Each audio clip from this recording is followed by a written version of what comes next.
শেষ হয় নাই কোর্টে আমি বংশকে ছেলে নিয়ে আইছি ওর কোর্টে যাইতে কোন ওইখানে ছেলে নিবে এই কাগজটা নিও আর ছেলে যায় কিনা আমার কথা বুঝেন নাই আচ্ছা আসুক যারা হবে নি হবে ভিতরে যাই ভাই রাখেন কোর্টে মামলা করছিল কাগজটা কই বসেন আপনারা ভাই আমরা ভয় পাইবো না ছিল তো জানবেন তারপর আসবেন আমরা বসবেন কোর্টে আমার মামলা চলতেছে এই স্যার কথা বল হ্যাঁ কথা বলি আসো এই শুনো এই শুনো ছেলে না যায় না আরে বাজে নেই হলে দেন টিকটক করে দেন আপনি আস্তে কথা বলেন না এই তোমার কথা বল এদিকে দাঁড়াও তুমি এদিকে দাঁড়াও বাচ্চাটা ভয় পাইবো এদিকে দাঁড়াও স্যার কি কথা বলে সুন্দর করে কথা বলো তারপর পারাবারি করে মারামারি করে ভয় পাইবো শোনা আমরা কথা খাদ্য কথা বলবেন না আমার বাচ্চা তো ভয় পাবে চিল্লাচিল্লি করতে কথা বলবেন না চোরা চিনে চোরা চিনে তারা তো ভয় পাবে ওরা দেখ কেন চিল্লাবে আমি জন্ম দিছি আমার জীবনে কেন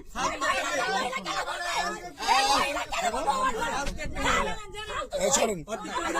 আমার বাচ্চা তো এই 2 মাস চুপ করে আমার বাচ্চা আমার জায়গায় জায়গায় আমার বাচ্চাকে পড়ে দেখতে চলে নাই কই যা আমার বাচ্চারে আমার বাচ্চা নিয়ে ওইখানে দেখছে পড়ে দেখছে আমার বাচ্চা আমি খুঁজে পাই নাই স্যার এই যে ভাই আমার শাশুড়ি সবাই চিনা রাখেন কেস দেখা রাখেন দরজাল শাশুড়ি এই শাশুড়ি যন্ত্রণায় আমি সংসার করতে পারি না এবার এই শাশুড়ি যন্ত্রণা অভিনেত্রী আমি বলছি ছেলেকে চিনা রাখেন দাও এই পলাশ কেন এই তুমি পারাবারি করো না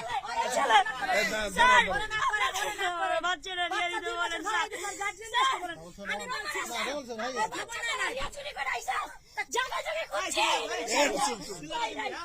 আরে চলে যাবে ধরো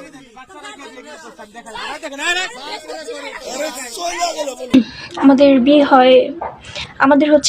6 বছর 6 বছরের ভিতরে আমি নানানভাবে অত্যাচারী মানে আমার শাশুড়ি আর হচ্ছে আমার হাজবেন্ড ওরা আমাকে মানে একটু সুখী জিনিস আমি কখনো পাইনি। আমাদের বিয়েটা পারিবারিকভাবেই হয়, তারপর আমাদের 3 বছরের একটা বেবি হয়। সে আমাকে নানানভাবে অত্যাচার কষ্ট দিত, যার কারণে আমি মানে না সহ্য করতে পেরে আমি তাকে নিজে থেকে ডিভোর্স দিয়ে চলে আসি। তারা আমার বাচ্চাটাকে জোর জবরদস্তি করে মেরে দূরে আমার বাচ্চাটা রেখে দেয়, আমাকে দেখতে পর্যন্ত দেয় না। আমি আমার বাবার বাড়ি আছি, তো হচ্ছে আমি এই পর্যন্ত 3-4 বার করে গিয়েছিলাম, কিন্তু